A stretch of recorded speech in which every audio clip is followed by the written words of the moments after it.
Now, the second round of wage negotiations between trade unions and Eskom ended in a stalemate. The embattled utility has tabled an offer of 3.75%, but unions are not backing down on their demand for a salary hike of between 10 and 15%.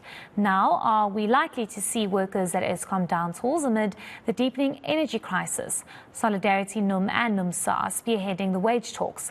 For more on this, we are joined now by Olehile Kgwane, who is the chief negotiator for the National Union of Mineworkers. Thank you so much for your time, Olehile. We do appreciate it. Maybe just tell us how round two of wage talks went with Eskom. Thank you, Heidi, and your viewers. Look, the second round of wage negotiations with Eskom was not so impressive. We are disappointed as the trade union NUM and labor in general, I think. Look, we were able to move as NUM from our initial 15% demand to 12% because we're in negotiations. We listen to reason, we get facts, and we're persuaded. But Eskom, instead of, giving reason, tabling an offer, they told us that they don't have mandate. Now, how do we negotiate with people who don't have mandate? How do we negotiate with people who can't make a sound decision in an immediate situation? So we're very disappointed. What do they mean when they say they don't have mandates? Exactly our concern, Heidi, because we've been sitting with them. We sat with them in the first round of negotiations. They tabled a 3.75 increase. And our expectation is that with persuasion, they would table something better because, look, they tabled their finances. We told them that they're spending billions on IPPs, they're spending billions on diesel, and they're spending billions on contracts.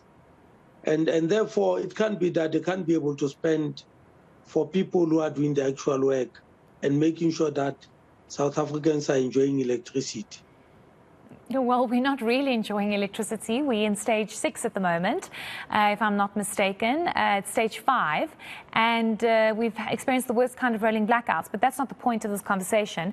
I want to ask you about your engagement with Eskom, because previously, when we were there, you had indicated as NUMSA and Solidarity that your engagements with Eskom were worrying because you as unions claimed they were arrogant, they were not willing to negotiate. You've decided to drop down from 15% to 12%, but they're still sitting on 3.75%. So what have your engagements been with Eskom? Look, they are very sour, I must indicate. I can't say they are normal. We are persisting because as NUM, we understand that it's about our society, it's about South Africa in general and South Africans. It's about our being as the country. Therefore, we are persistent, but we must indicate Eskom negotiators are not negotiating in good faith. So what happens moving forward, Olehile? What will happen? I know this is going to move into the third wage talk with Eskom. How many wage talks do you still need to have with them? How many rounds? In terms of their own recognition agreement, this coming round is the last round. However, from where we are sitting, it's not going to happen.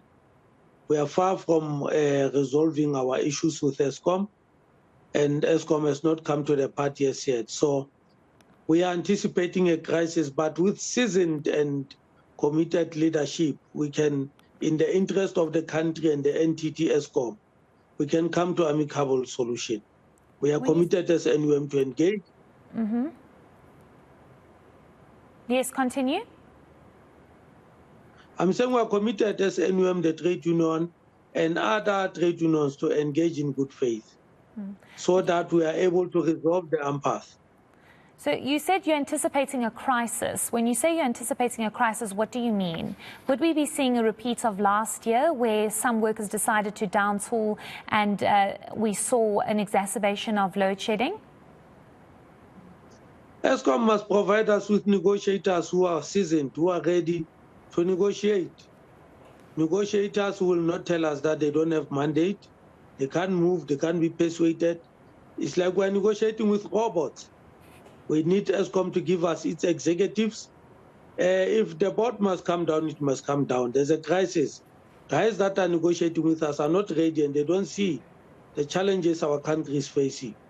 And for a fact, ID, we now begin to understand why Eskom is in a crisis. Its management is not impressive.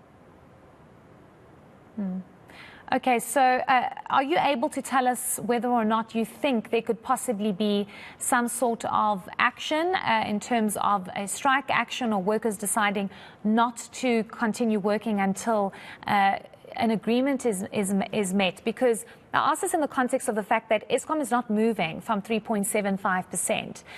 When we were there for round 1 and 2, they still offered 3.75%.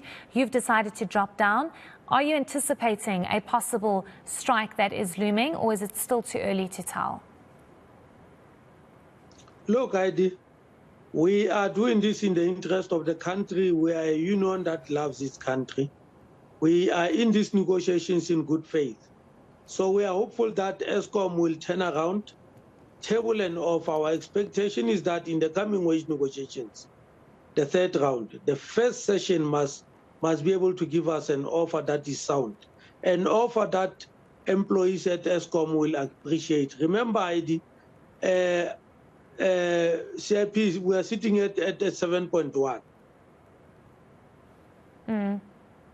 So we can't get anything less than that. Are you willing to go below 10%? Would you accept a 7%, which is inflation? Exactly my point, that 7.1 is inflation rate. Look, we are in negotiations, Heidi. We are ready to persuade and be persuaded. If it means we must be somewhere, we'll be somewhere with reason. It will have to be negotiated, unfortunately. It will not just be a given situation. But you're not ruling out. Sorry to interrupt. You're not ruling out a 7.1% acceptance from Eskom. It will be highly appreciated. It will be showing a move to negotiate in good faith. It will be highly appreciated. That is inflation rate. That is actually where they were supposed to have started and bargain going forward. Okay, thank you so much for your time this evening. We will, of course, be catching up with you in the next week or so on your next round of wage talks. That is Olehile Kgwane, who's the chief negotiator for the National Union of Mineworkers.